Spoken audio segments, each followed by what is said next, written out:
Blackstone Valley. Good evening. I'm Mike Dutra, and this is our Blackstone Valley.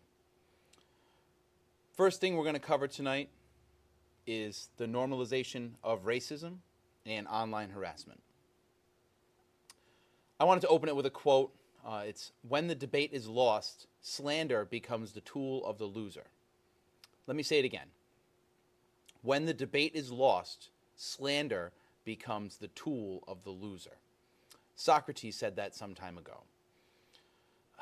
This Roseanne Barr moment is a watershed moment in where do we want to be on racism and just being completely unacceptable here in America. Roseanne should have been fired, period. I'm glad everyone involved made it a quick decision and painless. It's bad for the people involved in the television show, but just like Wanda Sykes and others, no one wanted to work with Roseanne after what she said. And the same people who are mad about Roseanne's free speech being violated because she got fired for being blatantly racist were just celebrating the NFL forbidding players from silently and peacefully protesting during the national anthem. And now Ambien makes you racist? Give me a break. As in to blame anything but yourself for the awful things you say. To hear Roseanne come out and say it was because of her Ambien, and then to read another story saying Ambien said it is a possible side effect, is an insult to the horrific thing that she did being recognized. It's wrong. That's it. It's racism. This isn't silencing a conservative or a First Amendment issue. She's free to say what she said, and we in turn are free to call her out for it.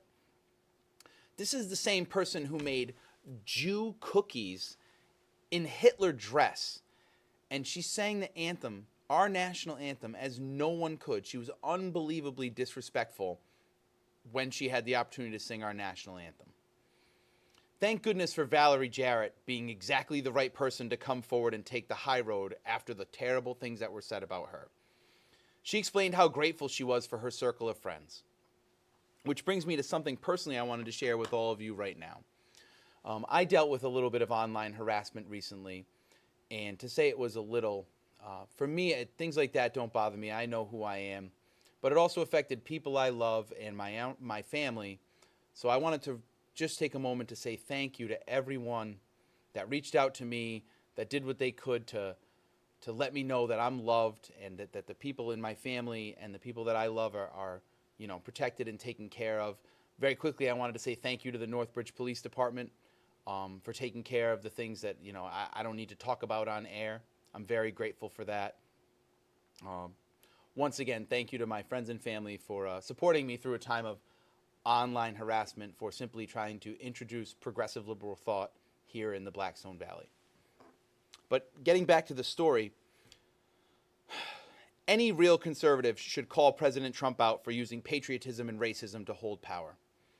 President Trump is the same person who got into the spotlight by lying about President Obama and saying he wasn't born in America, saying he was born in Africa. He ran on a ban of religious groups of people, that being Muslims. He ran on a Muslim ban. He did.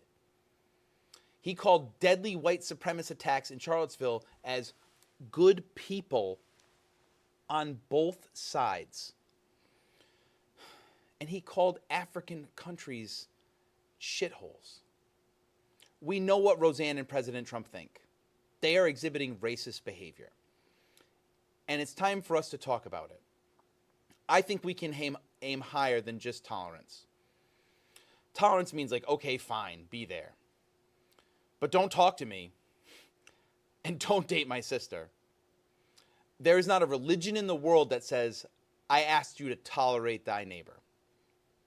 Let's try for something that's a little more than tolerance. Let's try for acceptance. And then respect. And then maybe friendship.